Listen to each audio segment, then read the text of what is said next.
Lord, I come, I confess, bowing here, I find my rest. Without you, I fall apart. You're the one that guides my heart. Lord, I need you, oh, I need you. Every hour I need you, my one defense, my righteousness. Oh God, how I need you.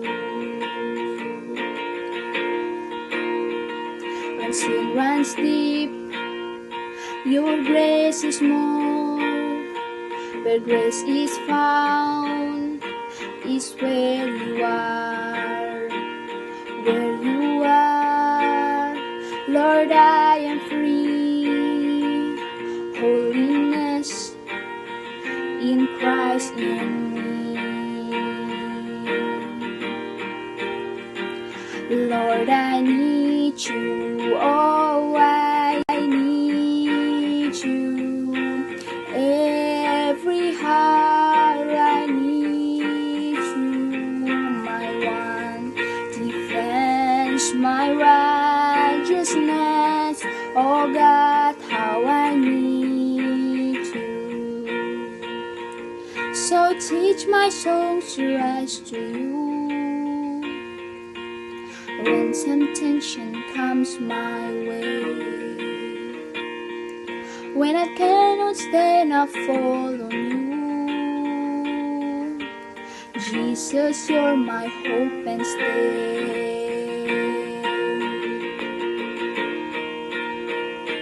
Lord, I need you, oh, I need you. Every hour I need you, my one defense, my righteousness. Oh God, how I need you. Lord, I need you, oh, I need you.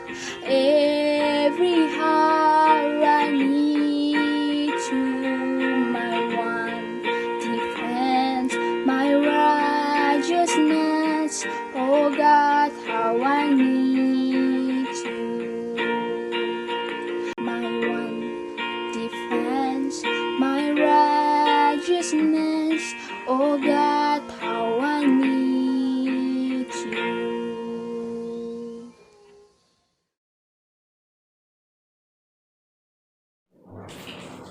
Saya ucapkan selamat siang kepada semua siswa yang mengikuti acara karakter bullying pada hari ini. Itu juga guru-guru yang ikut menyaksikan dan hadir dalam acara karakter bullying pada siang ini. Kita ucapkan syukur kepada Tuhan karena Tuhan sudah memberikan kesempatan bagi kita untuk mengikuti acara ini. Namun sebelum kita pelajari firman Tuhan, kita perlu berdoa dulu agar Tuhan menyertai dalam ibadah kita pada saat ini. Kita berdoa. Tuhan, Allah Bapa kami dalam surga, Allah yang baik, sungguh sangat baik. Kami bersyukur dan terima kasih karena Tuhan sudah pimpin kami sampai saat ini. Kami akan mempelajari sebagian dari firman Tuhan. Kiranya Tuhan membantu kami agar kami dapat mengerti apa yang Tuhan inginkan bagi kami. Sertai dalam ibadah ini, dan biarlah berkat Tuhan menyertai kami. Ampunkan salah dosa kami, kehendak-Mu yang jadi. Dalam nama Tuhan Yesus kami berdoa. Amin. Firman Tuhan yang akan kita pelajari pada saat ini, saya ambil dari Amsal 22 ayat 1. Amsal 22 ayat 1. Dikatakan demikian. Nama baik lebih berharga daripada kekayaan besar, dikasih orang lebih baik daripada perak dan emas. Raja Salomo yang terkenal dengan kebijaksanaannya. Dia punya harta sangat banyak, tetapi dia katakan, nama baik lebih berharga daripada kekayaan besar. Nama baik. Nama baik itu adalah karakter.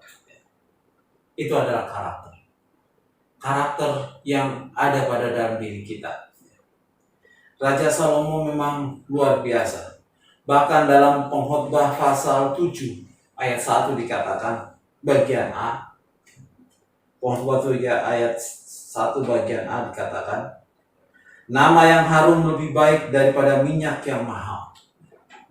Nama yang harum lebih baik daripada minyak yang mahal. Jadi minyak pewangi, minyak wangi, yang paling wangi pun itu masih kurang nilainya daripada nama yang harum atau nama baik. Nama baik. Nah, untuk nama baik itu harus kita jaga. Dalam pelajaran ekonomi, akuntansi, ada satu persamaan, yaitu harta sama dengan kewajiban ditambah modal atau ekuitas. Nah, untuk harta dibagi menjadi dua, harta berwujud dan harta tidak berwujud. Kalau harta berwujud itu seperti gedung, kendaraan, mebeler, mesin, itu harta berwujud. Nah, untuk harta tak berwujud, contohnya hak cipta, hak paten, tidak ada wujudnya itu, tapi ada nilainya. Dan juga ada dikatakan dalam harta tak berwujud itu adalah goodwill, nama baik. Jadi nama baik perusahaan itu ada nilainya. Wujudnya tidak ada, tapi nilainya ada. Pernah satu kali sebuah perusahaan produk susu digosipkan bahwa itu ada susu itu mengandung minyak babi. Maka setelah diisukan, itu sekitar tahun 80-an, setelah diisukan demikian, maka nilai produk susu itu yang tadinya laris langsung anjlok. Banyak yang tidak laku. Akibatnya, untuk memulihkan kembali nama baik dari produk susu itu, diundanglah para ulama, diundanglah kiai untuk datang ke pabrik lalu menjelaskan, disebutkan di koran dan seterusnya. Dan itu memerlukan biaya besar. Nah, dengan dilakukan seperti itu, maka produk susu itu pun mulai normal kembali penjualannya. Jadi nama baik itu memang sangat perlu. Nama baik itu sangat perlu. Ada sebuah kisah di tahun 1920 sampai 1930 di Amerika. Ini terjadi di kota Chicago. Chicago, sebuah kota besar saat itu, namun dikuasai oleh mafia, kejahatan, mafia. Tokoh yang terkenal mafia saat itu adalah Al Capone. Mereka dengan terang-terangan menarik pajak, memeras preman. Jadi preman-preman di sana memeras toko-toko. Kalau tidak mau bayar, maka tokonya akan dibom dan lain sebagainya. Nah, polisi menangkap para preman ini, anggota-anggota mafia ini. Tetapi setelah di pengadilan, mereka bisa lolos. Mereka tidak ditangkap atau ditahan. Mereka tidak ditahan di penjara, tetapi lolos. Ini semua karena seorang pengacara yang terkenal saat itu. Pengacara itu namanya ACAD. ACAD ini pengacara yang handal. Semua penjahat lolos, sehingga dia pun dibayar dengan mahal oleh para mafia maka dia punya kekayaan yang luar biasa. Dia punya pesawat pribadi, dia punya kapal pesiar, bahkan satu perumahan elit, satu blok dia miliki. Mobil terbaru, pasti baru dan baik. Satu kali, ketika SCID ini sedang pesiar dengan keluarganya, dia bawa anak laki-lakinya yang kecil. Dia bawa anak laki-lakinya yang kecil ini, kemudian dia berpikir-pikir, apa yang mau saya wariskan untuk anak saya? Rumah sudah ada, mobil, semua harta sudah ada. Tapi semua itu pasti akan hilang, akan habis. Kemudian dia ini saya harus merubah hidup saya agar anak saya tidak menjadi seperti saya. Dia sadar bahwa yang dia lakukan adalah termasuk suatu kejahatan. Walaupun dia menolong penjahat agar lolos, tapi itu satu kesalahan. Dia itu satu kesalahan. Berbuat baik, tapi berbuat baik yang tidak benar. Jadi dia merubah yang tadinya dia berusaha untuk membebaskan para mafia, sekarang dia mencoba untuk menangkap para mafia.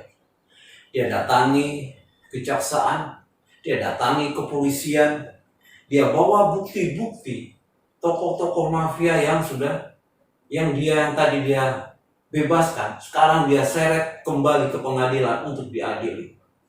Dan satu persatu mafia ini ditangkap dan dipenjara.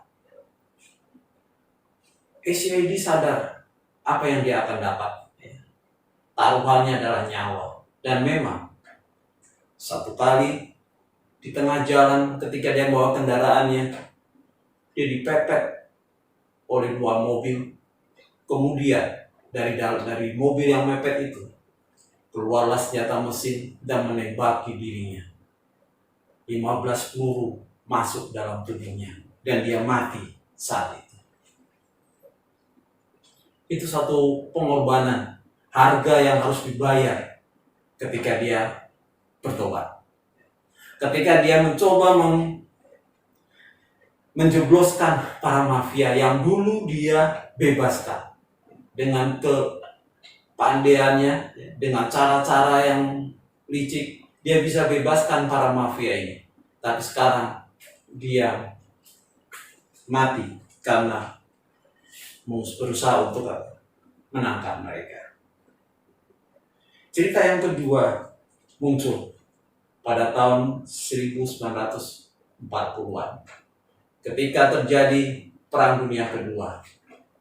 Saat itu sebuah kapal induk bernama USS Lexington sedang berlayar di lautan Pasifik. Dari kapal induk ini satu skuadron keluar untuk menyerang markas Jepang. Satu skuadron antara 6 sampai 9 pesawat. Satu skuadron. Mereka terbang menuju sasaran. Tetapi di tengah jalan, seorang pilot lapor kepada pemimpinnya bahwa bahan bakarnya ini tidak cukup kalau pergi. Dan nggak bisa balik nanti. Bahan bakarnya lupa diisi. Maka dia minta izin untuk apa? Saya mau kembali ke pangkalan. Di pangkalannya di kapal induk Lexington ini. Dan diizinkan dia pulang. Saat dia pulang, pesawat ini, dia lihat satu skuadron Jepang sedang menuju ke kapal induk di mana dia tempat harus mendarat. Dia bingung.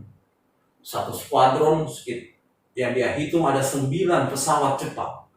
Dan dia sendiri. Apa yang harus dia lakukan? 1 lawan 9. Wah, kalah. Namun dia mencoba ambil satu tindakan. Dia coba lawan itu. Sebab dia berpikir, kalau dia melarikan diri, maka kapal induk itu akan dibom habis dan akan banyak yang mati. Ratusan tentara Amerika ada di pesawat induk itu. Lalu dia pun dengan keberaniannya, dia lawan 9 kapal itu. Dia tembaki ya, dengan peluru yang ada, dan 2 pesawat rontok, pesawat Jepang. Terjadilah pertempuran udara yang tidak seimbang, 1 lawan 7. Semua yang ada di pesawat, di kapal induk melihat pertempuran itu. Mereka lupa kalau pesawat itu sebenarnya, pesawat Jepang itu bisa jatuhkan bom kepada mereka. Mereka tidak akan kasihkan melihat. Mereka tidak mempersiapkan diri untuk mencegah kalau pesawat Jepang itu membom mereka. Mereka semua lihat bagaimana 1 pesawat lawan 7 pesawat. Pesawat Amerika ini ditembaki kanan kiri, ekornya sempat pecah. Tetapi dengan kelihayannya sebagai pilot, dia menggunakan segala macam manuver, mengelak dan menembak, menembak. Akhirnya 2 pesawat Jepang itu rontok lagi. Jadi sudah 4 pesawat rontok. Rupanya pilot-pilot Jepang melihat seperti itu, mereka berpikir ini pilot Amerika ini sudah gila. Kita lawan pasti kita juga akan mati konyol. Maka kelima pesawat Jepang itu pun pergi melarikan diri. Seluruh klasi prajurit yang ada di kapal induk ini pun bersorak gembira. Dan akhirnya pesawat ini bisa mendarat di kapal induk ini. Dia dilulukan dan dia pun merasa bahwa itu adalah suatu kewajiban, bukan suatu yang bisa dibanggakan, bukan suatu kebanggaan, tapi itu suatu kewajiban. Dan orang itu pilot itu bernama Buzz O'Hare. Nama Buzz O'Hare pun akhirnya diabadikan sebagai lapangan udara di Chicago. Lapangan udara Chicago namanya O'Hare. Itu adalah diambil dari nama pilot yang gagah berani ini. Apa hubungan antara 2 cerita yang saya ceritakan tadi? Buzz O'Hare adalah putra dari A.C. Eddy. A.C. Eddy yang tadinya sebagai pengacara membela para penjahat berubah menjadi yang berani menangkap para penjahat, memberikan teladan yang baik kepada anaknya, memberikan teladan yang baik kepada anaknya, karakter yang dia berikan kepada anaknya, dan sekarang nama anaknya pun diabadikan pada nama pesawat, nama lapangan udara di sana. Jadi yang mau saya sampaikan di sini adalah nama baik itu harus dijaga. Salomo sudah katakan nama baik lebih berharga daripada kekayaan besar. Itu harus kita jaga. Nama baik keluarga, nama baik sekolah, nama baik pribadi. Kita ini nama kita dikenal orang, maka kita harus jaga nama baik. Saya akan bacakan kembali Amsal 22 ayat 1. Nama baik lebih berharga daripada kekayaan besar. Dikasih orang lebih baik daripada perak dan emas. Mari kita jaga nama baik kita masing-masing. Terima kasih. Tuhan memberkati.